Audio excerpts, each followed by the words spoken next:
Welcome to The Truth in This Art, your source for conversations at the intersection of arts, culture, and community. I am your host, Rob Lee. Thanks for listening, sharing, and subscribing to this podcast.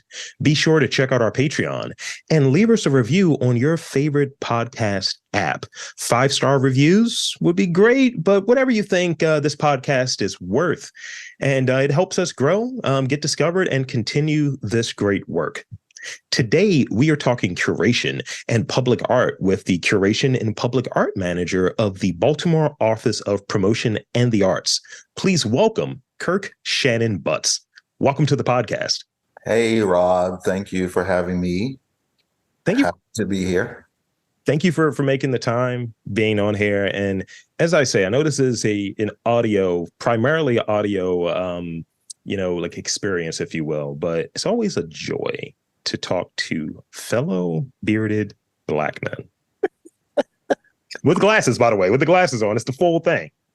Well, let me just tell you, all this is new to me. So I've been wearing glasses for about 2 years now, and I really only need them for reading. And but I'm looking at the screen, so I'm reading.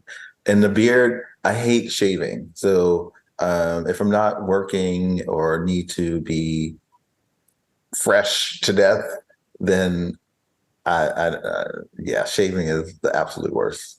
I've worn glasses for 35 years. So there's that. And I went to the barbershop earlier to prepare for this.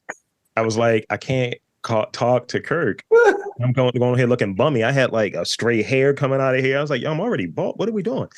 Well, that's why I use the term fresh to death, because you're looking fresh to death, and I'm looking scruffy, but I don't care. I feel good. That's great. It's always about how you feel. Right. So in going into sort of the beginning of it, I like to, offer up the space to guests to come on. I can do an intro that is literally going to be the copy and paste, right? It's going to be the cut and paste from some website, and something might not be the way you would describe yourself or present yourself. So, I want to give you the space to introduce yourself to the listeners. And I got a sub question in there, but I want to start off there, giving you that space. Okay.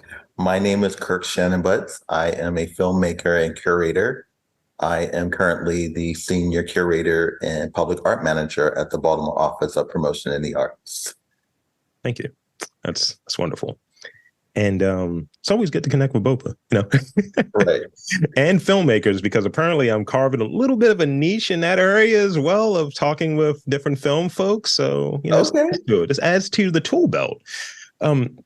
So that's sort of sub question that I had for you. I like to check in. I think, artists, creative types, is like, especially when you're doing interviews, it almost feels like it's transactional. So right.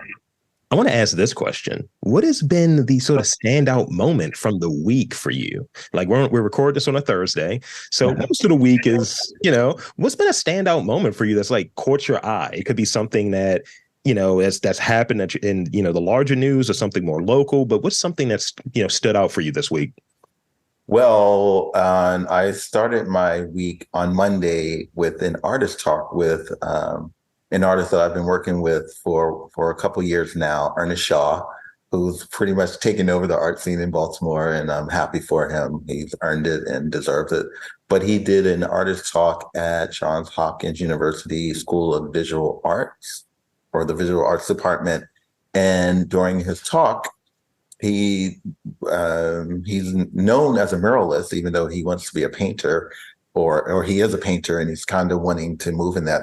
But during his presentation, he spoke about the Sistine Chapel in the Vatican and related that to murals. And so I posed the question to him during the Q&A about, because I was thinking the entire time after that, like, which one came first, the mural or the fresco? And is mural, when I think of mural, I just think of very modern, but it turns out a mural is 30,000 years old. And the recorded first one was in Chauvet, France, and so obviously that's way before the Sistine Chapel in the Vatican.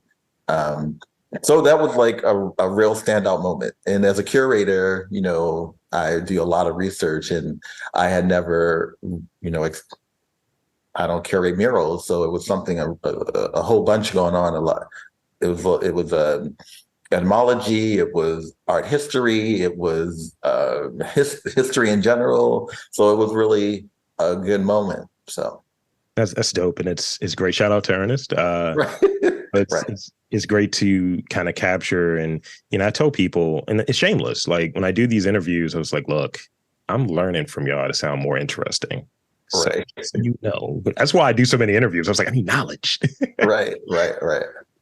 So in doing the deep dive and doing the deep dive and doing some of the research around your background or what have you, we got a lot to cover. I see this like impressive career that you had, in film before transitioning into like art curation being like sort of the main like focus or one of the larger focuses, of your day to day. So, Right. talk about sort of the success in film and like how this like approach towards curation and art happened.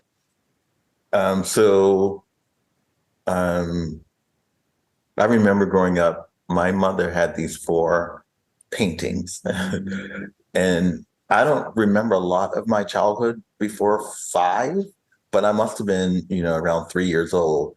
And every day coming down the stairwell and looking over and seeing these four paintings. And one was a Picasso, a Miro, a Monet, and a Kandinsky. So I grew up in this house with that type of art, very modern, very abstract, impressionist, and juxtaposed that we had my mother had a sculpture of a little boy, little black boy, and I grew up because when I started, he was like 4 feet. And so again, at that age, I grew up over the years and I became taller than him. So I grew up in a house with art, and so I think that's the foundation of it, even though you don't even know it, how it's affecting you. Because like I said, I don't remember a lot of things before 5, but I know these four pieces of art, because it's such a visual thing. As a child, you don't really have language, but you can see and understand. You probably understand color before you understand words as a child, right? What those things mean or how they feel to you. So when I went to my undergraduate degree is in marketing and arts management. So I always thought I would be managing art. I never really thought I'd be managing artists, but I thought I'd be managing, a museum or a gallery or some art institution. And so it's a natural progression to be in curation. And also, I never thought I'd be a filmmaker, much less go to film school and get a master's degree in film and television production. So all those things really do allow other people to see you, right?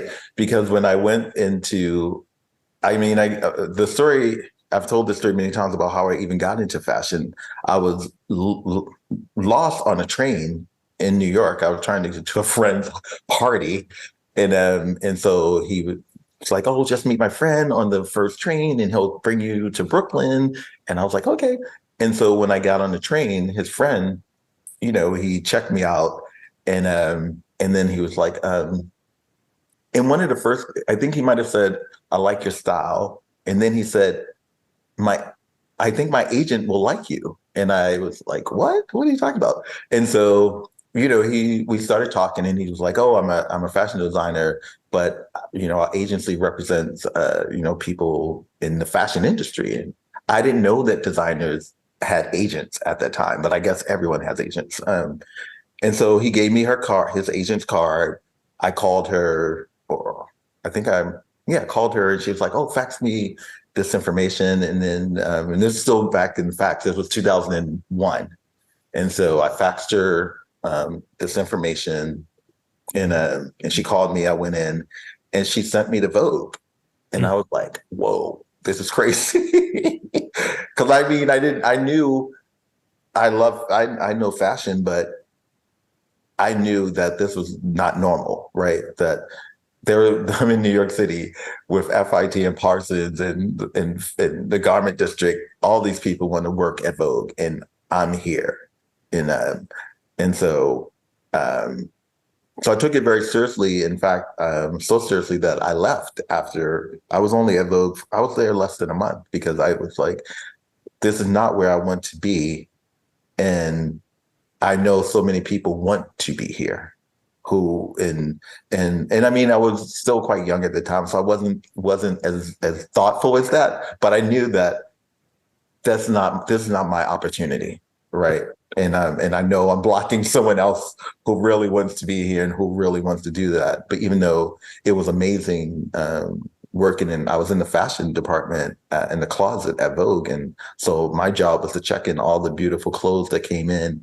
And again, you learn from that because to me, every time I opened up a garment bag, it was like another piece of art because these are samples that were on the runway. And it's Vogue, so they got whatever was the best look from any fashion show, they would get it, right? And so I knew all day long that's what I would do. I'd be opening bags and it'd be like, oh my goodness, like, I saw this on television because I would watch fashion television all the time. And I'm literally pulling out a Chanel dress or gown that I just saw on a runway show like 2 weeks ago. And here it is. And I'm touching it and I have to protect it, right? I was like the steward of this piece of fashion art until it went on, to a shoot or whatever. And I would, put it on the rack, make sure all the pieces were there. And then, and I would send it back when it was done at a shoot. So, I hear fashion. I hear sort of like those early, moments and recognizing art at home. And you're right. I think that's why I like Tiger Stripes, because we had like that typical like Black Lion newbie, and I was like, what? This is all right. All right, then. I don't have any of that in my home. I have classier things like pop art, I guess. But so talk a bit about sort of that time in New York and ultimately like transitioning and coming down here to Baltimore, because there's a story there as well, like sort of in what's it 2014, from Harlem to Baltimore. So talk a bit about sort of that journey and coming from being up there in New York and leaving New York. What are you doing? Like talk about that a bit. Well, it was really tough for sure to leave New York, and specifically I lived in Harlem. And I consider myself a Harlemite. And my father's from Baltimore, my mother's from New Jersey, from the north, and so being duplicitous in living, I didn't know Baltimore like I know it now. So it was full of discovery because I never considered Baltimore the South until this time as an adult. In the previous, when I was here, it was the North because it's a city. But this time as an adult, it's like, oh, wow, this is the South. And it is very Southern when you live in New York and you come here. And the behavior, the culture, it's very Southern. But I wanted to transition from fashion and get into film specifically. And I thought, oh, I'm going to go to Baltimore. I have family. I have a sister here. I have family here. And I'm going to buy a building and I'm going to make this building my studio. And I had this whole vision. And so I was coming back and forth. And then in 14, I was like, okay, I'm going to go there and get this building. And so, and Jermaine Bell, who's married to Stephen Towns, is a good friend. I actually met Jermaine at a screening of Blueprint, which is my first feature film. I was screening it in Atlanta. I met him there, but he couldn't come. He was working for an organization in Baltimore. They were in Atlanta for the same film festival. And so he couldn't come in because he was working. And I was like, oh, the film is screening in Brooklyn in a few weeks. You should come up. And that's how our friendship started. And he came up to see the film and we hung out in New York. And I was like, oh, I'm coming to Baltimore. And that's how our friendship started. And so I have been to Stephen's apartment. He lived in the CH, a Creative Arts building on Greenmount, a couple times, and I was aware of his art. So I knew he was a good artist, a amazing painter, and what have you. So on the way home that night, they were dropping me off, and he was talking about he had a two-man show coming up at Snack, the Kevin Brown place, and back then it was on Charles Street, and I guess we should give some love and light to Kevin. He just lost his husband Bill, who was a great person. And so on the way home, he was telling me he was just kind of lamenting about the show. And I was like, oh, I'll do press for your show. I can, do all, that's what I do. I do marketing and artist stuff, and I'm a filmmaker and all this stuff. And I just remember him saying, press, PR, no one knows who I am. And I was like, that's the whole point. When I'm done with you, they're going to know who you are. And that was the beginning. And Jermaine was, I think he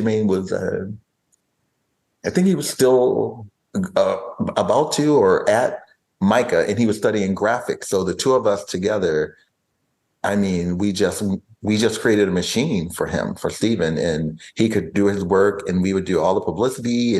And I remember we did this photo shoot, and we're literally dragging him to the set because he doesn't want to, he's like, I don't want to take photographs. And we're like, you're taking photographs.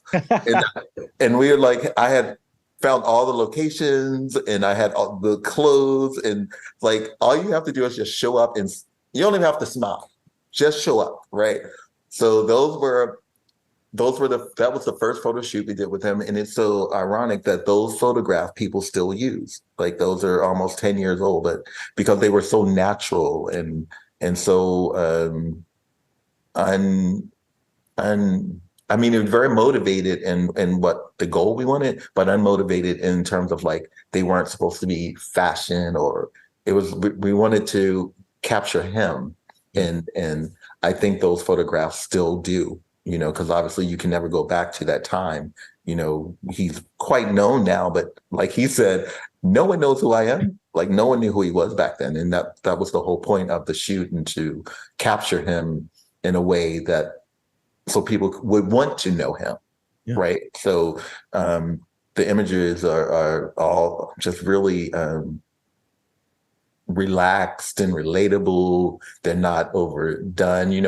I came from fashion, so I knew how to make something over the top if we needed to. But I knew with him, he didn't need all that. And also because he's talented. Like, it's all about the talent. This is just a little, the photo is just a little nod to go along with your creativity, your talent, your art, and your story. Like, that's why we have people like you in podcasts now that are so accessible. So people like me or Stephen at that time can come and share their story, because before then, I came from Condé Nast. You can't walk up into Condé Nast at Vogue, GQ, Glamour, where I worked, in Architectural Digest, and get a story. It just doesn't happen like that. I mean, I have tried behind the scenes, and surprisingly, it's worked a few times for me, of just going in there with creative ignorance, I'll call it. Like, look, I do this, and y'all don't know who I am, but you should do it. But I don't do it a lot in person. You've seen me in person, so I'm a large individual. So just me coming up there with that energy as the C-list celebrity that I am, I suppose. Actually, it might be H-list. I'm down the total pole of celebrity locally, but yeah, and going back to it for a moment before I move into sort of earlier curation and sort of more recent items. I definitely like that notion of sort of the chance encounters. You meet someone and then you kind of just hit it off. And I've been playing with this idea of how do artists, creatives, people around and in that scene, but are invested in those different creative scenes, how do they develop friendship? That's a thing that is so odd now, especially when it comes to sort of the social thing, the social media thing. It's, well, you didn't like this in this way at this time. I was like, yo, you literally just saw me at our house. Like, what are we doing? And you look for those things because it wasn't always like that. Right. Yeah. Well, I think it's challenging, and I think again each city and space presents different challenges because one of my very best friends now, his name is Darius, and when we first met, I met him in New York. They have all these concerts in the park and Central Park, and my roommate was like, "Oh, Kirk, meet me at 57th Street. We're going to go to the park to a concert," and we were meeting other people at the park, and Darius was there in our group. It was like maybe 7 of us, and I'd never met him before. But I was working at Glamour at the time, and he was working at Elle. And so to me, it was like, oh, it's a thing. And but he was very much, I don't need to know you. And so like, that's a very New York sort of thing. Like he didn't know who I was. He didn't care, even though we were in the park together as a group. Yeah. And so I reached out to him a couple times. I don't know, maybe I invited him to other things that were going on. And then eventually, I mean, it took a while. And then we became friends, and now we're really good friends. But I think in Baltimore, I find is the art ecosystem, as they say now, is much more welcoming and friendly and connected. And I feel like the artists here, of course, there is competition, but I don't really think it's competition within the art scene. I think it might be more about finding success from it. And you see other people who are like Steven or Amani Lewis or Marjani or whomever there, or Monica is a big one, who's having such success and everyone's seeing it, and people are like, where's mine? And and it's cliche, but your success will be yours. Like you don't know when it's going to happen, and everyone's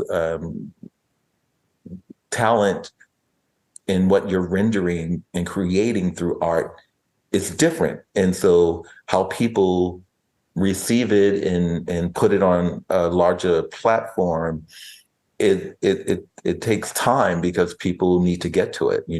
I have a show with Kim Rice at Top of the World right now. It's an amazing show, really is. And when I went to do the first studio visit with Kim, she she was a very, I could tell she was a little nervous, which I didn't understand why, but I guess everyone's nervous when a curator comes and they want to work with them or get to do a show with them. And so I just thought it was that, and excuse me, towards the end of our studio visit, but I guess I should say Kim works in whiteness, what I call whiteness. And, I'm Black. And so when she was unfolding her story, I was listening because it was really fascinating to me, because I think as Black people, we're just like, we know white people are constantly telling our stories. I feel like we don't tell white people stories, but we tell Black stories because we're forced to tell our stories from white people, right?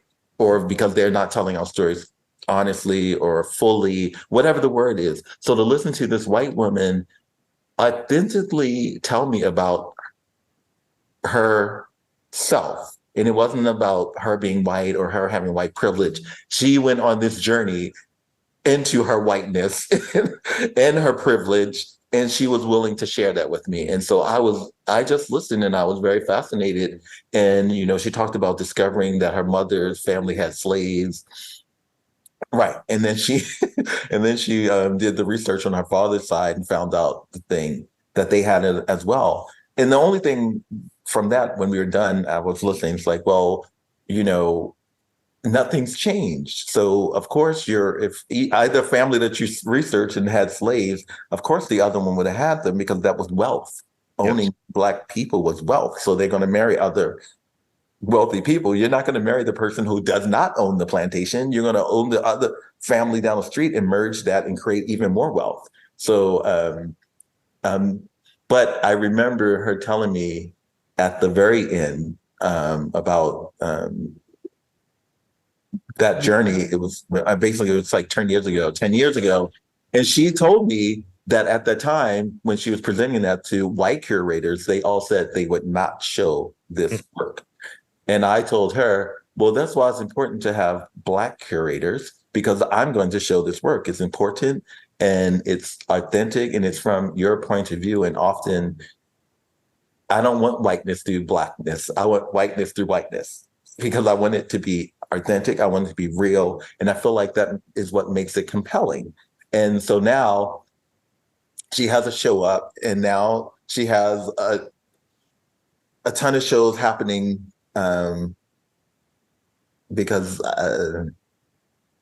for me, it's because I feel like it's not just me or Blackness, but I really think that Black curators, we're important because we see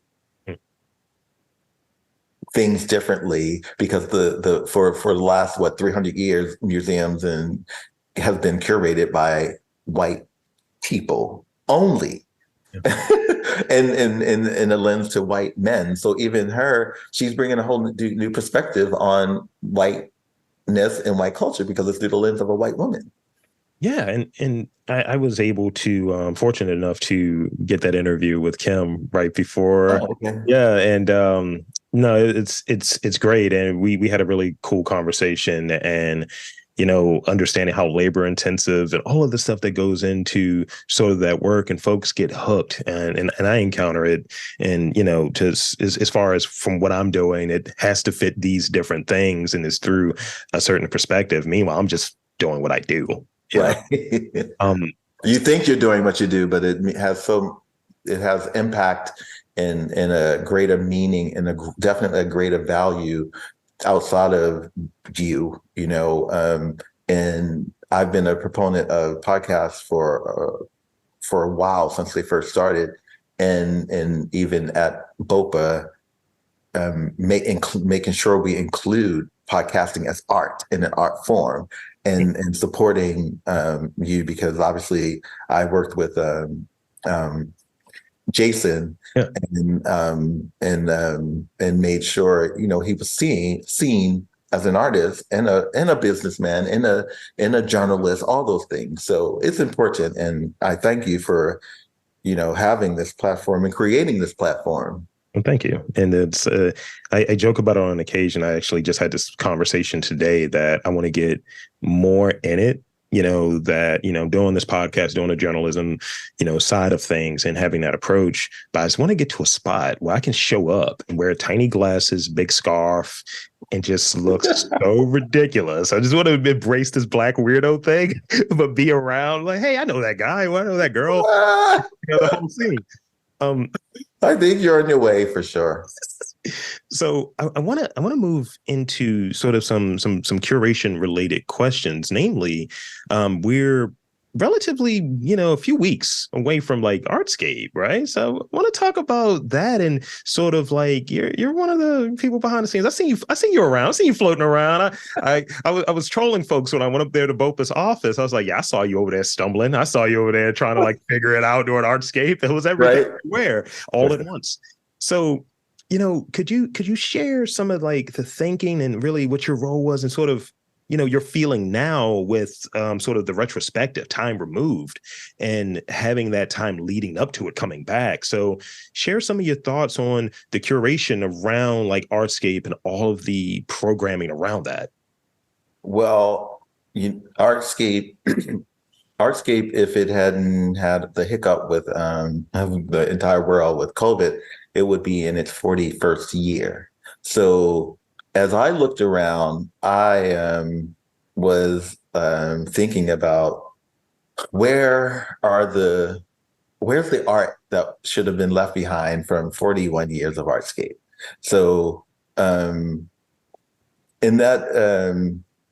so for me, I was proposing things like creating public art, but when Artscape is over, it can go live in the various communities in Baltimore, because Baltimore has, working in the mayor's office, curating the gallery in Baltimore City Hall, I learned all about Baltimore and all of the amazing neighborhoods that Baltimore has that create Baltimore. And so I thought, okay, so once Artscape is over and we've created these pieces of art for this weekend fair, then those pieces can go to the various communities and live there. And so I just wanted things to be more sustainable. But I did not take on that project, but I brought over the B series, which is the Best of Baltimore in that year. So this year we did Artscape B23, and it was on the new footprint. It was on North Avenue in the former ICA gallery space, right between Maryland and Charles Street. And it was normally in the past, I spend my whole year looking at art and meeting artists during studio visits. So I would compose like who are the best. But this year I wanted it to be open and inclusive. And so we did a call for artists. If you thought you were the best, then apply. And we had a jury. I was curator, but we had a jury. I was not one of the jurors. And they selected these 24 artists, plus we had Eugene Cole, who's a local artist who did the cover for the Gil Scott-Heron album. And so for me, constantly providing opportunities for our local artists to shine and reach a larger audience and to enter the national stage and to engage collectors and museums and other curators for other opportunities is part of what I do as a curator. And so the show was very successful. I didn't, when you're in something, you don't even fully understand what's going on, because I probably was there at 8 a.m. and the opening reception was at from 7 to 9, because it was the day Artscape started. So it was a lot going on. So we had these weird hours because we had to give people space. And so at 5 p.m., people were knocking on the door. And so I thought, what are they doing? And but Artscape officially started at 5, even though the opening reception at 7. So people were like, let me in. I want to see the art. But I was still setting up and tweaking things. But of course, you let them in, and because people don't know what you're doing. They're just walking around looking at art. And so by 8 p.m., it's crowded, it's packed. And that day, if you remember, it was beautiful. It was sunny and it was nice weather. And so it's packed inside, and I'm like, oh my God, I'm so tired. So I was hot, and it was like, who are all these people? So I go outside and I'm sitting there, and someone comes up to me and they're like, oh my God, this is the hottest spot on the Strip. I've been up and down here. Everyone's here. Everyone's talking about B23. And I was like, oh. And so ironically, I had gone to the next door. There was a gallery space, Heather Gray, I think. And I had gone in there, and, they had like maybe 25 people in there. So I wasn't even comparing the two, because I know B23 was a whole thing. And I hadn't even heard about the space next door. But then when I was comparing them, I was like, oh my goodness. So, okay. And then I was sitting there like counting people, and we just had so many people over the course of that evening, because I had to close the door at 11 because I was like, I have to go home. Yeah, but it ended officially at 9, but I was still there. People were still coming up like, oh, can I walk through? And I was like, okay. And then at 11, it was like, I can't, no more. It's this is the people. And so it was, Artscape was good for me and good for B23 and good for our artists. But for the city of Baltimore, the energy was just through the roof. I felt like everyone was just happy to have it back. It's something that's familiar. It makes the city feel, it's something that defines the city. And when you don't have those things that make you who you are, you feel, you don't feel well. So I felt like Artscape definitely made the city feel well. It felt healthy. People were out enjoying art, each other. There's music. There's this year we had the Fashionscape, project project Project Artscape and after Project Runway. We had Teenscape. We had so many different spaces for people to find themselves in. So constantly expanding that to make everyone welcome and to have a space for you to specifically go to is what happens after 40 years of doing something. It should not feel the same. It should not look the same. And I do think people need to embrace that things have to evolve. And I do find way too much of that here with dealing with communities that again, I can only be me. So although I can have empathy and see explore things through other entities and bodies, if you will, but going back to the past is like going back to 1800s for me. So 1800s was not a good place for me. So I don't want to go back to the past. I need to look forward, and I always need to be looking forward because I need to know that it can be better for me, because my ancestors who were enslaved in this country, they never thought that I could be curating B23 ever. It's like that thing when it's like my ancestors' wildest dreams. Right. It's that vibe. Or, you don't have to even look back as far sometimes. Like when my parents just love what I do, right? But they have no idea what I did. It's like, yeah, I used to be talking to people sometimes. I was like, yeah, I saw you in that big billboard, Junior. It's like, don't put that out there. I can't have people hit me up. What's up, Junior? Junior, the podcast. Right. My family is very, I don't think anyone in my family, maybe my nephew, because we're really close, I don't think any of my family have seen any of my films in their entirety, because they just live a whole nother life.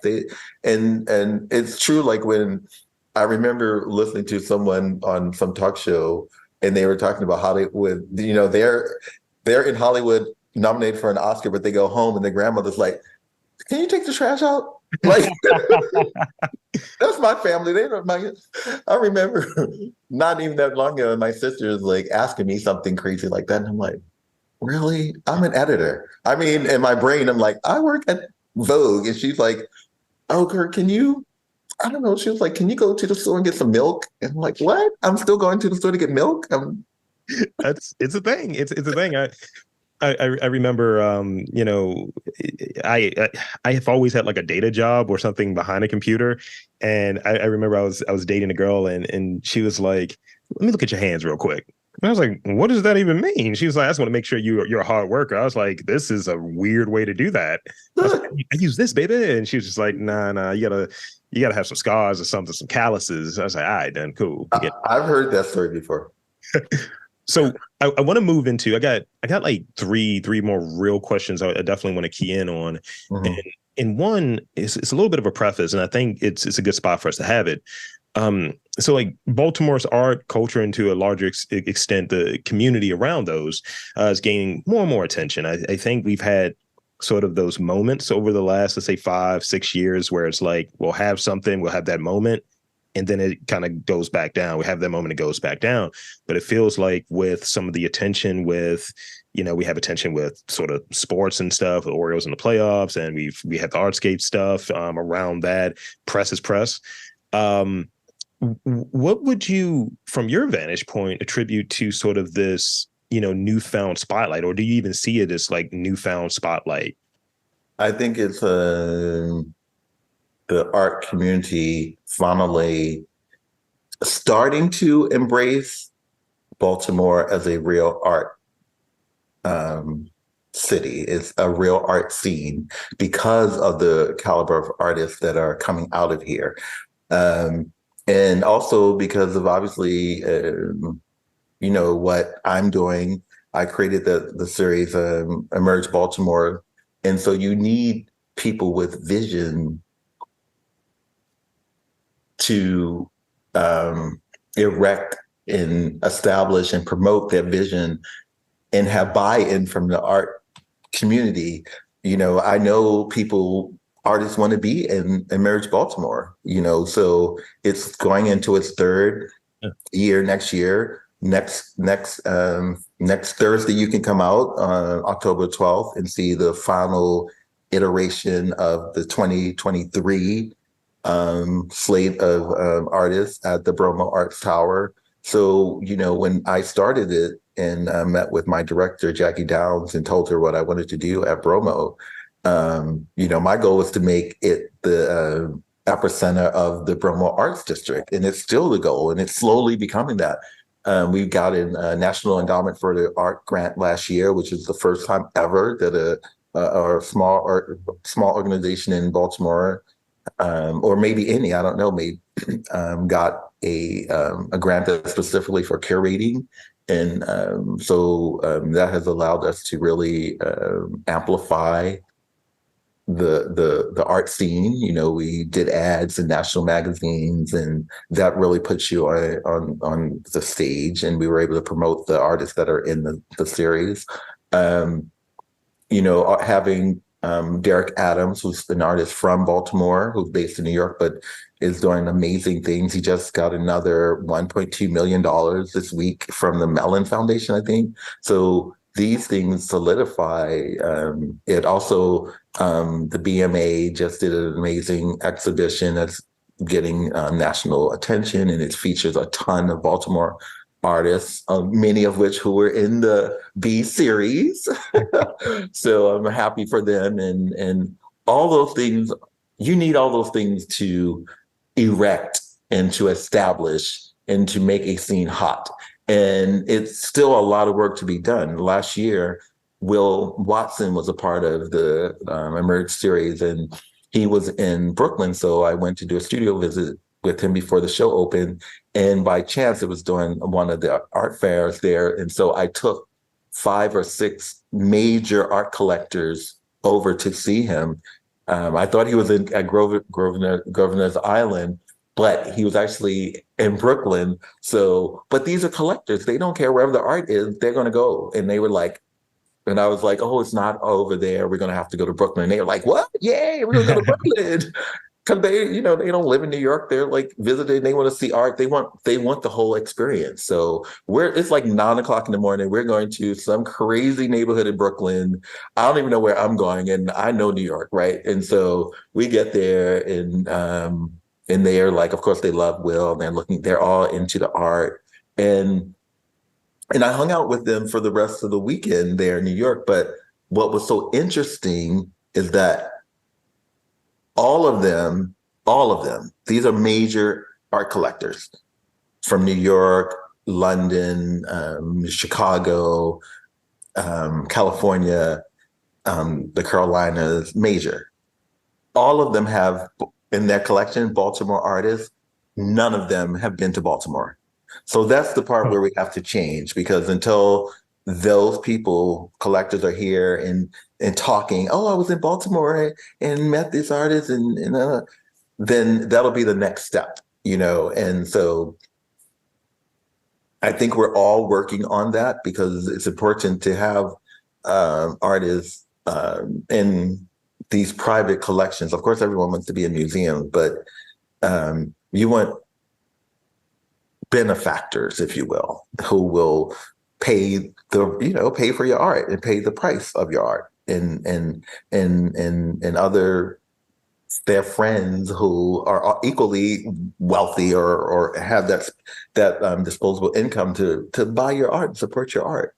So yeah, and it's funny. I was actually in Manhattan like in May, and I saw Will there, and he's like, "Yo, Rob," and I was like, "What's up, man?" He's like, "You up here?" I was like, I'm in the journalist thing a little bit, and right. I saw a few people, and that I've known in doing this, and like last year I worked. It was a future fair. Last year I worked with the folks, and this past year I interviewed the founders, and they were like, "Oh, you're VIP. Come on up. Here's your swag bag." And I was like, "All right, I kind of like this." And it was the first time I've actually, in terms of the trajectory, low level stuff, but I was able to stay and travel multiple times this year with this sort of evangelical, I'm about Baltimore arts and culture and going into other cities wearing that flag. And, when I do that from my small little slice of C- celebrity, I always have folks come up here, when I get invited to do panels in DC, or I get invited to do, festival chatter and conversations and panels, I say, yo, come down to Station North, come down and check out some of the art districts and see this. There was a film that was being done, I think, last year.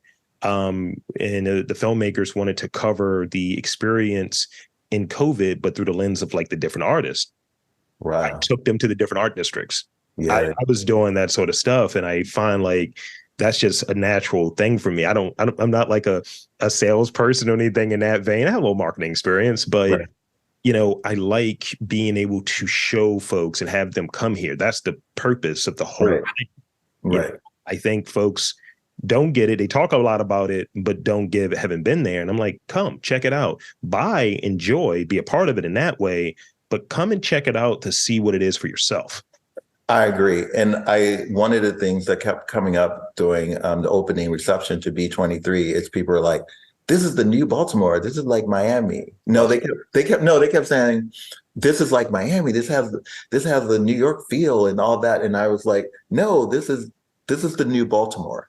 So I had to keep saying that, because that's what happens to Baltimore, as you mentioned earlier about how it kind of slips off. It slips off because Baltimore-based people, Baltimoreans, and people are here, allow it to. No, you have to embrace the energy that Baltimore has, and it has its own culture. It has its own energy. And so this right now is the new Baltimore. So don't call it Miami. It's not New York. It's new Baltimore. And that is something that would be enticing to anyone to come to Baltimore, because it's new. It's not it's not Philly, it's not Miami, it's not New York, it's not DC.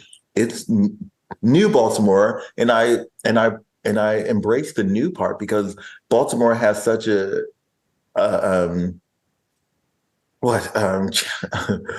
challenging image, because people only think of it in certain things, usually related to crime and things like that. But it has this really vibrant and very astute art scene. I mean, people in the art scene in Baltimore are very, they're educated. We have MICA, the Maryland Institute College of Art. It's one of the best art schools on the planet.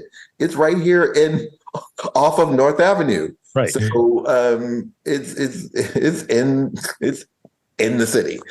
I'll say that. So we have to embrace that in that new Baltimore to counterbalance. We don't have to erase all of that because cities have that. And until all cities can erase, blight and poverty, we have to at least have another thing that balance it. And art is such an easy, accessible, and digestible, and fun, cultural, educating. It does everything. Art, if you allow it to, and if you fund it. I mean, obviously, the arts have historically been underfunded, and so if you can get the funding, like I said, we got an NEA grant, so we're at BOPA, we're writing grants, but we have that capacity. A lot of even artists who have their own art studios want to, get grants, but writing a grant is a lot of work. And artists are artists. Like, not our artists have that skill or gift or capacity to write a grant. Writing a grant is a lot. Even at BOPA, that was another thing when I started there, is like, can we make this process, I don't even know what the word is, easy or simpler, because they think it is simple and easy, but they really do need to be manageable for artists to apply, just like particularly for free fall, because it's just Free Fall Baltimore is such a wonderful way for an artist to write up something and get to share Yeah. You could write up a proposal just to open up your studio, and we'll fund that for you. So people can come into your studio and see, like you, how do you do a podcast? Like, how do you? I mean, people, and I think even artists won't think about this, but people don't know how to make a painting. You assume they do, but Yeah. they don't. And if you have a if your free fall thing was that simple, how to make a painting, but it's like Ernest Shaw teaching it, trust and believe there are going to be 1,000 people trying to get into that Yeah. class, right? Mm-hmm. And well, one thing before I move into this last question I got for you, one thing I definitely want to touch on as it relates to sort of the new Baltimore thing, and going back to one of the things you touched on earlier, sort of people having this apprehension against new things and what have you. And it's like, well, it has to be somewhere in that's a mix of it. I think in moving things along. Some of the DMs I get when I'm doing interviews in other cities. Why are you doing that? I thought it was only Baltimore. It's like, I never said what it was. I was like, I'm here. This is my base, and this is the sort of like focus of it. But I'm independent. I can go wherever I want, and whatever sort of drives the curiosity. But on the other side of it, I think it's really interesting. I think folks very publicly in sort of major things. I'm going to reference the Orioles yet again. Sort of the City Connect jerseys and that sort of branding around that.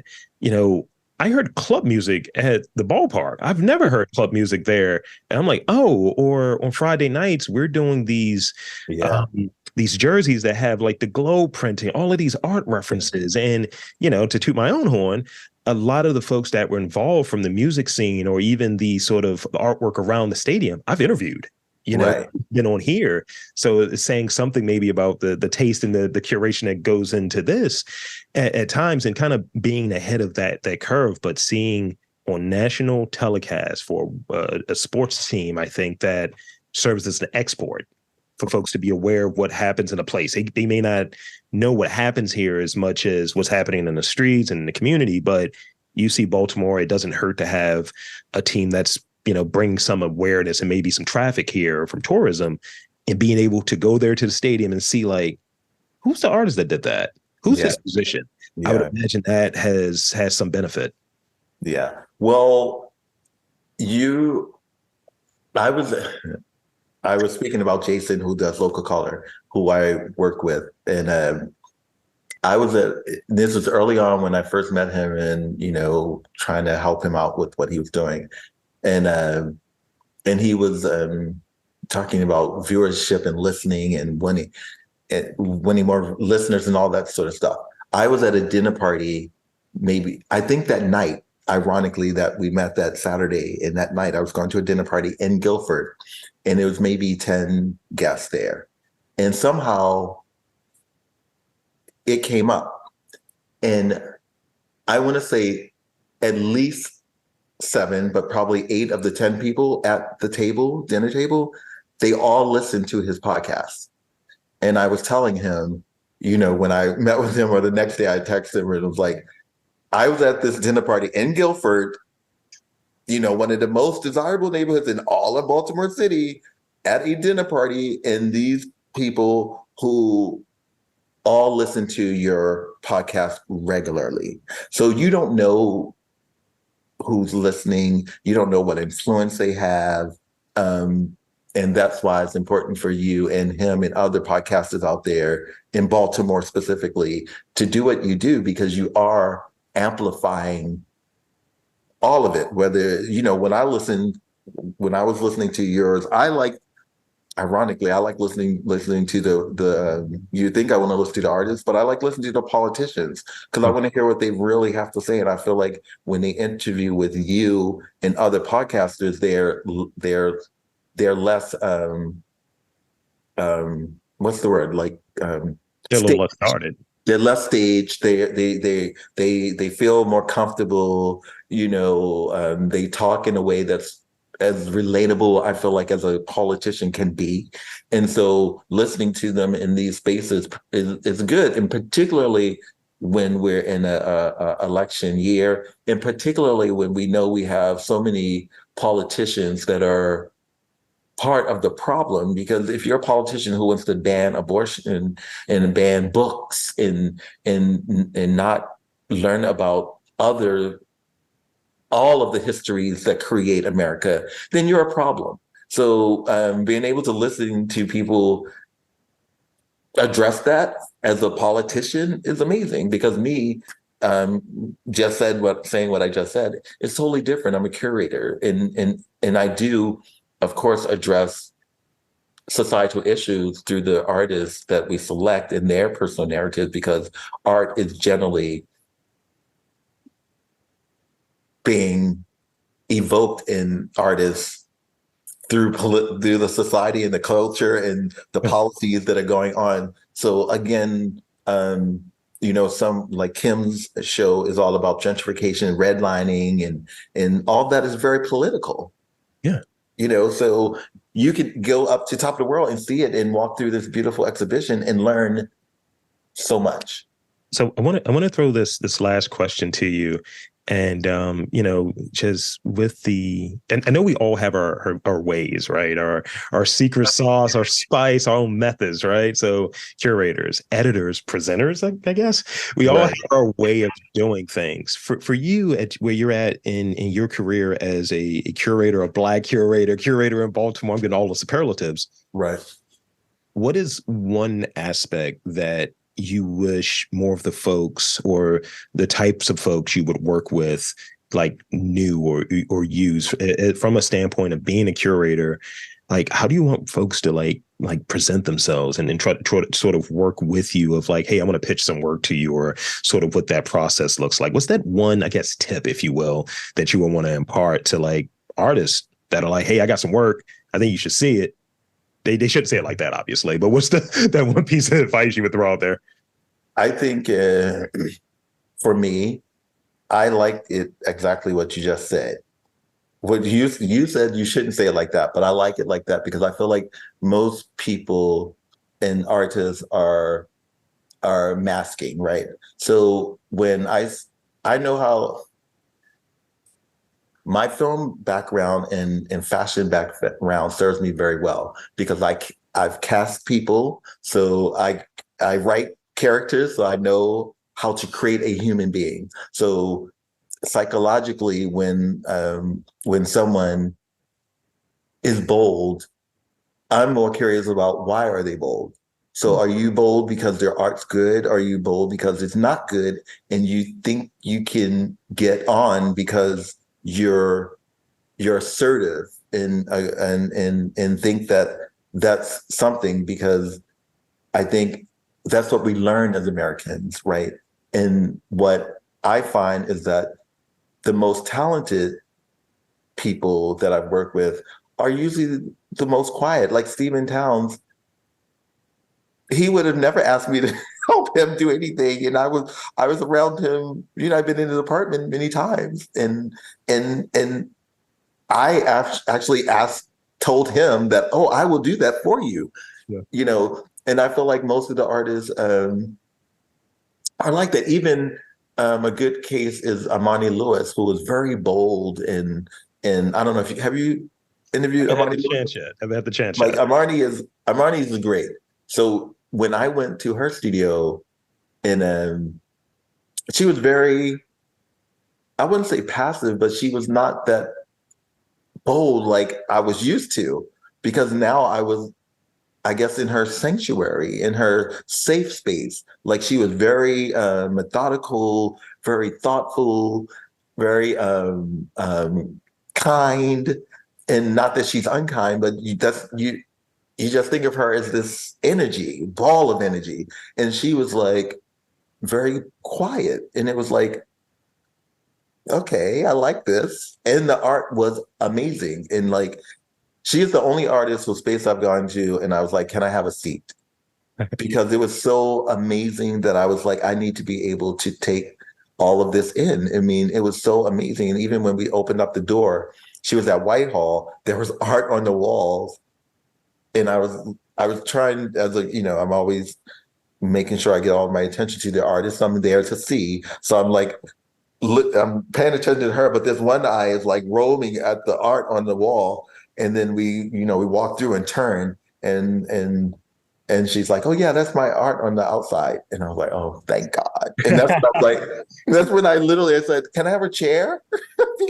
Because I was like so into this art on the outside that I walked by, but I didn't want to be rude or anything to her.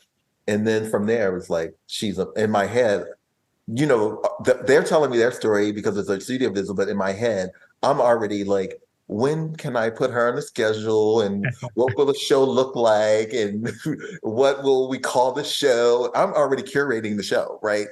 At that moment. And generally, artists just need to be your authentic self and don't feel like you need to pitch, because all you need to do is set an appointment, schedule. Most curators, even at the BMA, will eventually get to you if you like email them, say, "Hey, can you do a studio visit?" Because I mean, we did it for Steven. They eventually came. They were like, "Oh, okay, we'll come here," and they keep changing it because it's the BMA. They're busy, but they did come to the show. The second show was at Gallery CA, and they came to that. That was called Patriot. That really blew Steven up. That was a solo show at Gallery CA, and that really blew him up. And it was very thoughtful, very calculated. Everything about that show was calculated in terms of what to fulfill his goal. He wanted to be, on a national level, and so that's what Jermaine and I set out to put him on a national level. I mean, we knew that the art. I knew because I've been to galleries all over the world, and I knew that he had the gift and the talent to do that. So it was all about making sure we put together a show that the public would respond to, and particularly collectors, museum curators, gallery, because we wanted him to get everything. We wanted him to get gallery representation. We wanted him to get a show at the Baltimore Museum of Art at that time. That was who we were, and we wanted collectors. All of that happened from that show. Oh yeah. He's represented by a New York gallery now. He had a solo show at the BMA. He's in many museums and private art collections. So everything happened. So it can happen right here in Baltimore. It's that strong and that important. And we as an ecosystem, and because I mean, you can't do anything without publicity and the press and the media, and it all has to come together.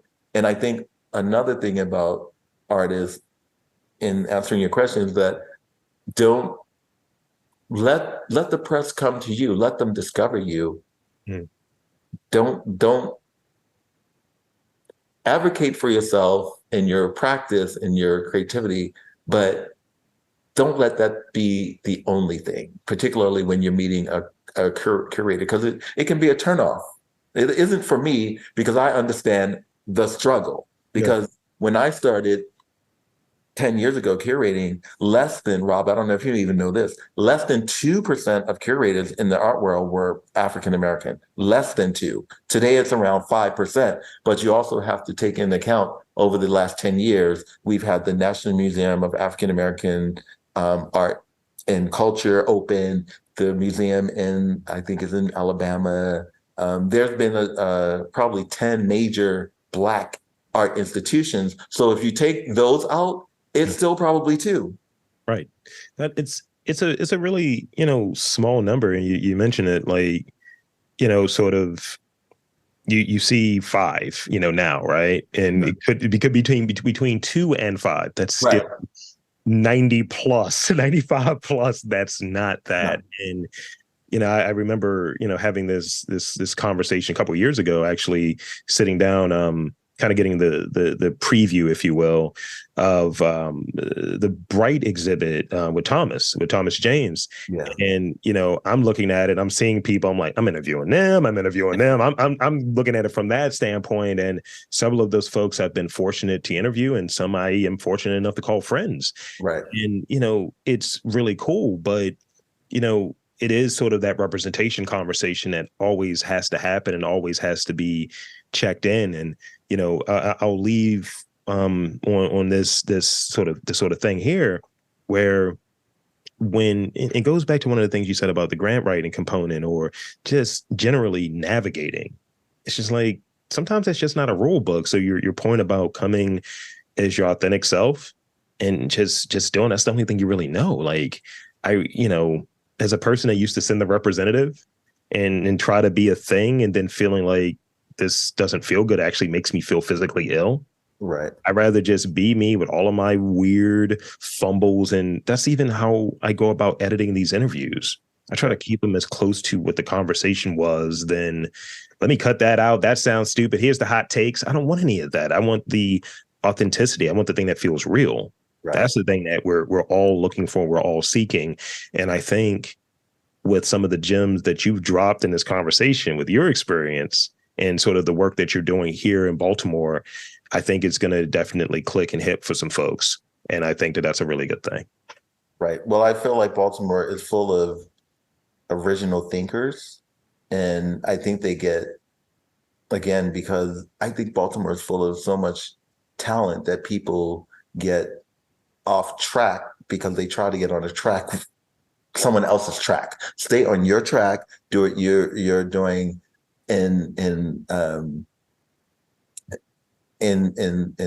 set a path for you and your vision, your art, and as simple as like a vision board, but stay on it. You have to have something that won't get you off track, because I feel like that is what happens. And also, you might even get a some sort of commission that may feel big.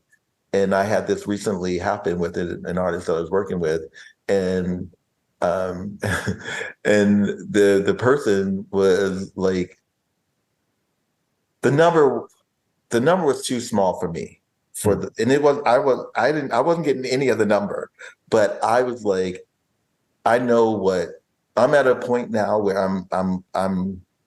I know what the numbers are, what these people are getting, and this person should be getting that number too. You talk about what is that, equality and equity and all that stuff, but very few people are really living that. Yeah, I'm implementing that for all of the artists I work for, and this one particularly has earned it. So, and also I think maybe my background in New York, I'm like, we were actually on the call. I put it on hold, and I was like, that is not going to work. This is his number. And it was so funny because I was completely talking for the artist. And I was like, this is his number. And we went back and they told them the number. And of course they were like, and it was an organization out of New York that reached out to me they wanted to do this project. And so I knew the type of money they had. So it's like, in this case, we need full money. It would be different if it was a community-based organization and the artist was like, oh, I live in Druid Heights, I want to do it. Yeah, do it. But no, this is a business out of New York looking for someone specifically here, then they have to pay. Yeah. That's just how it works. I mean, that's just business, just good business. That's not even trying to take advantage of anyone or, when people say know your value, I'm knowing the artist's value. And that's what I do. Also, I try to give artists here in Baltimore agency before they get agency. So they know how to operate when you're dealing with a gallery. You can still negotiate even with the gallery. Like if you don't like the numbers or whatever, don't sign those contracts. Say, I need what I need. That's that sort of side of it. And, and I really love that, you advocate for podcasters being in that art conversation, being in that journalism conversation, because some of the behind the scenes things, like people don't have any context. Like there's a really prominent podcaster who charges $85,000 for interviews. And then I got folks hitting me up for honorariums that are misrepresenting who they are. And it's sort of that. I was like, you're an associate curator, not a senior curator. I'm reading your bio currently. I was like, I'm going to do my research, but that's neither here nor there, and a story for a different time. Right. But I want to dive into these rapid fire questions for you real quick as we close out here. And this has been a treat. So I got 4 of them. And as I tell everyone, don't overthink these. All Don't right. overthink these. It's like I said what I said. All right. So, I know this first one's gonna be, I think, a little challenging, but we'll see. What is your first love creatively? Is it curating? Is it fashion? Is it filmmaking? What is your first love in that sort of space? I think my first love will go back to painting, and not me as a painter, but looking at painting. Even when I was in film school, when all of my professors in film school knew, when uh, they would say over the weekend, go watch the new film that's coming out. And when we would go to LA to look at the film, I would go to the museum because I wasn't interested in the new film. So I would go look to the museum, and I would be looking at painting because I learned through the theory class that it should be composed like a painting or for photograph. So that's what I would do. I would spend my time going to look at paintings that were well composed, and that's how I approach my film. Every scene, I would compose this painting, and then the painting would come to life. If you see Blueprint, even people who didn't know that when I was on the film festival circuit, they would ask, like, they would address that, like, oh, everything looks like it's so well composed, and it's like, well, it is. Yeah. So this is the next one I got for you, because I'm always curious about some of the habits that creative folks have. So I've been on this diet thing that's been a very interesting odyssey. Okay. I do the meal prep thing. So when someone asks, like, so what do you like to eat? I was like, the same sludge I eat every day at this point.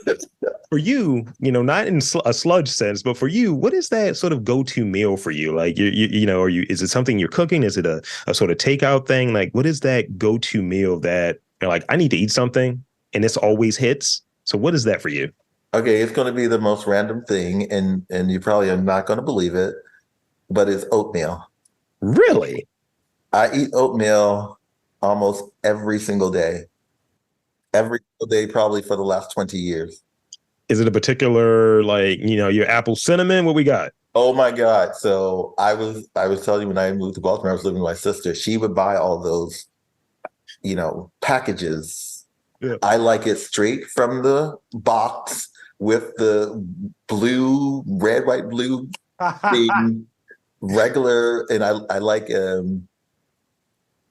I would have, like, because sometimes I'll just go and I'll pick it up, and if it's not quick oatmeal, I don't like it, and I just like simple Quaker oats. Like, I don't eat the old fashioned because that is too much. But just Just regular oatmeal, just yeah, straight from the source.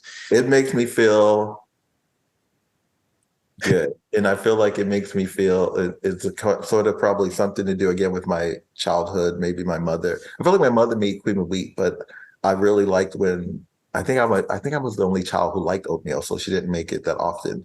So because no one liked it except me. You mentioned cream of wheat. I might mix cream of wheat tomorrow, though. I mean, I Right. love cream of wheat. That's the thing that comes from my dad. He's like, yo, so put some applesauce in your cream of wheat. And I said, Right? what are we doing? Let's do it. I've heard of that. So Baltimore, New York.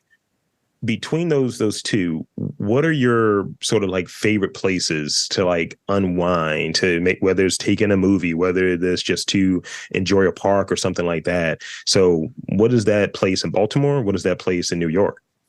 Oh my God. Lake Montebello, and that's where my sister lives, in that neighborhood. That was oh my goodness. I probably spent an inordinate amount of time at Lake Montebello. It was just so beautiful. I mean, when I first came, I would ride I don't know why I thought that it was a 3/4 of a mile around. So I would ride my bike around there like 10 times or something crazy, until I realized it's actually a mile, 1.3 miles. So I was doing like 15 miles, Right. like 5 times a day. I mean, and then I think it was Jermaine. He was like, no, what are you talking about? It's 1.3 miles. It's almost twice like, that. right. So, but I love Lake Montebello, and what else in Baltimore? Oh, the Charles Theater, of course, like art house theater, movies, um, and yeah, and maybe a third place. I don't think people really know, but there is a sculpture garden at the Baltimore Museum of Art right on the side there, and it's quite small, and it has a really nice feel because it's like slanted and crazy. It's not flat, so Yeah. it's really nice, and it's outdoors. I like outdoors. New York, wow. Harlem. I just like being in Harlem. Harlem is everything for me. And when I'm there, I just feel alive. I feel safe. I feel the Harlem Renaissance is still alive. It's just it's magical. I really, metaphorically magical, and it's magical because I feel like if you're there, in particularly if you're a creative, you know this history and you're walking in it every day. I lived on 137th Street. The block over is where the literati was. That's where Neil Hurston and Langston Hughes and all those people lived a block over from where I live, right? And on the other side is Strivers, where all the rich Black people live. I live right in between there, right? So, as a creative, you feel that when you're there. You know that these amazing books, these painters, these authors, these journalists were there creating the only cultural renaissance America has ever had. It happened there. Like you can never create that again. And it's all documented, and the Schomburg is right around the corner. And yeah, it's amazing. And of course, Central Park, which was also a Black place too, now that we know Seneca Village. Central Park is just special, obviously. It's you walk across the park, and one side you're at the Fifth Avenue where the museums are. When you're in the park, there's the lake and Sheep's Meadow, and then on the other side you're on the Upper West Side or the West Side. And I mean, I think a lot of people don't even know that at the end of the park, or the tip of the park, is in Harlem. It's 110, 110, and there's a pool there and an ice rink, and there's still things to know about Harlem that I think people who don't live in Harlem, or New York, they don't know. But Central Park is the tip of it. It's in Harlem.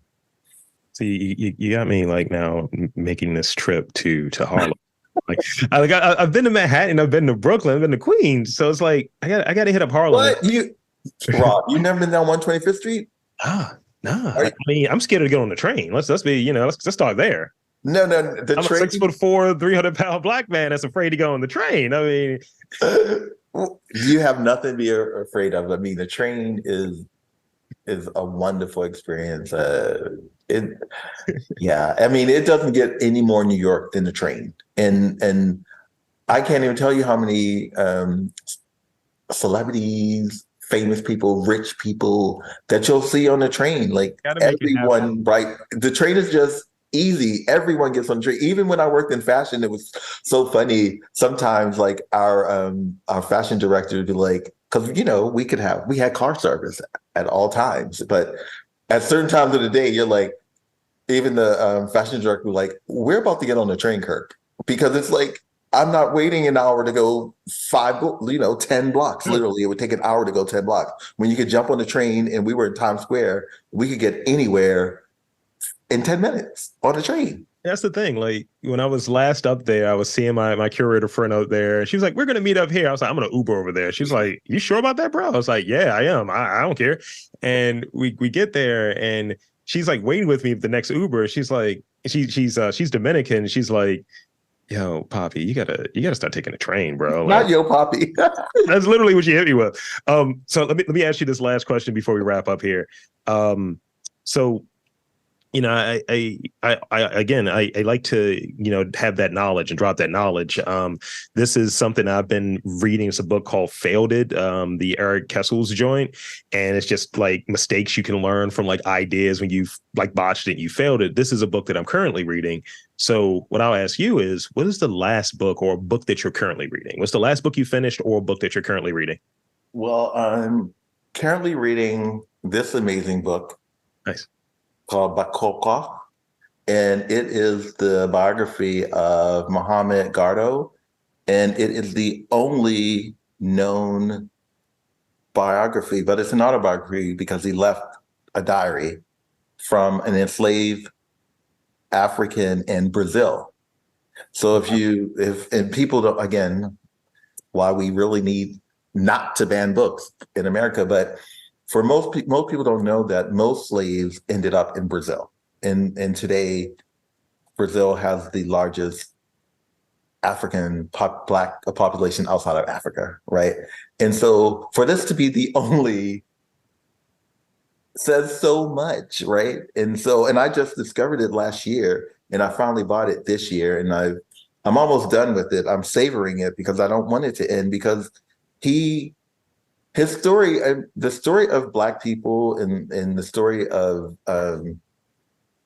wanting to be free in as creatives, wanting to be able to pursue your creativity. He was enslaved in Brazil. His Brazilian slave master took him to New York. He escaped in New York, went to college, moved to England, lived in Canada for a little bit, and then he kept his diary because he could speak English and Portuguese, and I think he spoke some other language, but maybe his own language from Africa. And but he wrote this diary because he was traveling, so he was keeping these notes. But he did all that by age, I think in the end, he's around 40, I think. And then they lose track of him. So they don't know if he went back to Africa or what. So it is a fascinating story about, resilience and the quest for freedom. And this is obviously in the 1800s, but it still applies today, how you have to go for whatever it is that you want, right? And the context here is like obviously slavery and freedom, but it's the same. Like I said earlier, nothing's changed. Mm. You have to go set goals and go for them, because I'm sure most enslaved people wanted freedom, and it was probably so foreign to them. How do you get it when I'm shackled and on this place and out of this my own country or my tribe, my village? It was probably so big, larger than they could even imagine. But this guy got it and got it in a big way. And we don't even know who he is, but his story is so amazing. And even it's interesting talking to you right now about it.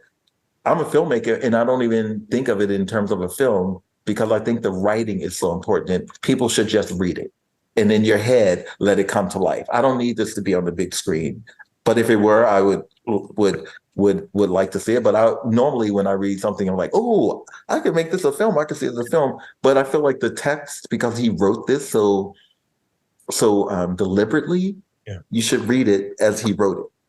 Absolutely. And receive it as he wrote it. He did not make a film. He wrote a book. He wrote a diary, and we should be reading it. We don't need the adaptation. We need right. We definitely don't need Hollywood.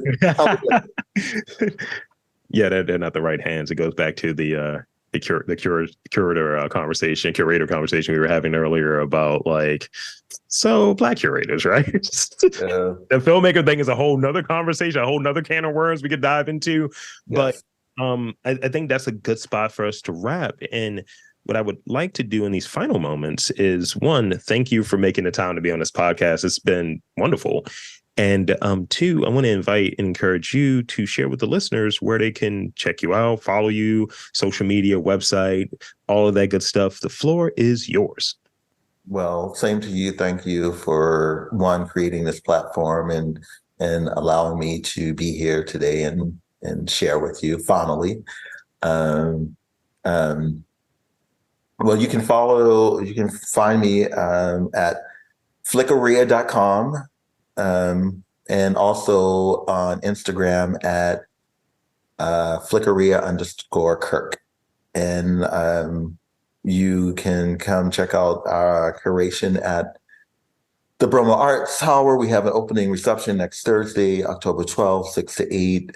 Three amazing artists, James Alpha Massaquoi Jr., painter. We have Philip Morel, who is a photographer. He currently has the new cover of The Beat, the cover, the new one that just dropped. That is his photography on the cover.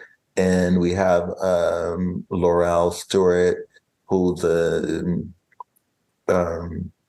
this is her first solo show, and she's really talented, and she's creating her own pigments that she works with. So that's why I was really drawn with her when I did that studio visit, and it's like, oh, real organic. She's on everything. Next, she'll be creating probably the materials that she's actually putting her pigments on, which is the future of art, right? And so, yeah, and can go up to the top of the world and see the Kim Rice show. It's our last exhibition for the year. And yeah, thank you. And there you have it, folks. I want to again thank Kirk Shannon-Butts for coming onto the podcast and sharing a bit about his work, views on curation, and much, much more. And I'm Rob Lee, saying that there's art, culture, and community in and around Baltimore. You've just got to look for it.